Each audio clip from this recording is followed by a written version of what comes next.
As part of Newsaid's Pink Power campaign, this month we will be featuring people and organizations who are making strides in the fight against breast cancer. Michelle Wolf, the Vice President of Health Initiatives American Cancer Society, is here to talk about an important cancer prevention study that is currently underway. Thank you for being here. Thank you for having me, Teresa. So let's talk about the new study. It's called CPS-3. Yes. Break it down for us. It's the Cancer Prevention 3 study. It is the third large-scale study that the American Cancer Society has done since the 1950s. And what we're looking at, this study, is looking at the genetics, lifestyle, and environmental factors that cause cancer. And this really could help in the fight against breast cancer, right? It definitely can. Results from the first two studies found the link between smoking and lung cancer, found links between obesity and increasing your risk of cancer. So they definitely will, we're looking forward to what these studies will show us. So how many people are you hoping to enroll? We're enrolling nationally 300,000 by the end of this year. Okay. We've got about 23,000 left, believe it or not. We've been extremely successful in enrolling the 277,000. Sure. Well, how do we take part? Well, we're enrolling at our three Making Strides events on October 20th at Bushnell Park in Hartford, Lighthouse Point in New Haven, and on October 27th at Sherwood Island in Westport. So all around the state, you can get to one of those locations. And what are we looking at on the screen here, Michelle?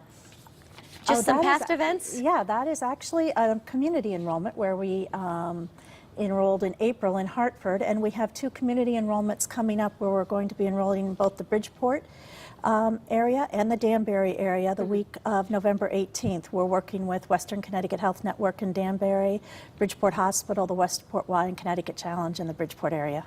So once you enroll, what is the process? Well, once you enroll, if you're going to one of the walks, you can just show up and go to the tent. If you're going to one of the community enrollments, you can show up, or you can actually make an appointment online, or with an 800 number. Once you get there, we will confirm your eligibility. That you're between 30 and 65, have never been diagnosed with cancer with the exception of basal cell or squamous cell skin cancer, and that you're willing to participate in a long-term study. We will then have you fill an informed consent. Everything is extremely confidential. You will fill out a survey updating us on medications, family history, how often you exercise, what your diet is, any surgeries you've had. We will do a waist measurement, and Quest Diagnostics is on hand to do a small blood draw. That's your only in-person visit. For the next 20 years? For the next 20 years. After that, you will receive a survey in the mail every 2 to 3 years asking we ask you to update us on your health history. If at some point in time anybody reports that they have been diagnosed with cancer, the researchers pull their surveys, pull their blood draw, and look for links. I see.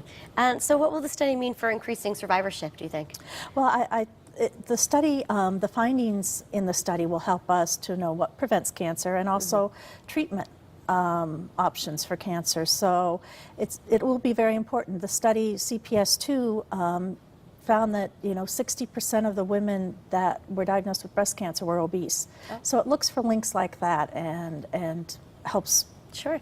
And it looks like, Michelle, we're looking at a couple more pictures from past events and survivors. And you really do embrace survivorship at your Strides events. Yes, we do. It's probably the most important part of our Strides events. All of our events will have a reception for survivors, whether it be a breakfast or luncheon on site. And we celebrate survivorship throughout the whole event. Very good. Well, let's put the information up on the screen. If you'd like to take part in enrollment, we'll have that posted up on our website. You could easily go to WTNH.com, click on the pink power icon. You'll see it right there, and we'll lead you in the right direction. Michelle, thanks so much for being here. Thank you very much for having me. All right, coming up next, GMA's Melissa Rycroft recently met the creator of the world's best lasagna. We'll share that interview with you when Style returns. We'll be right back.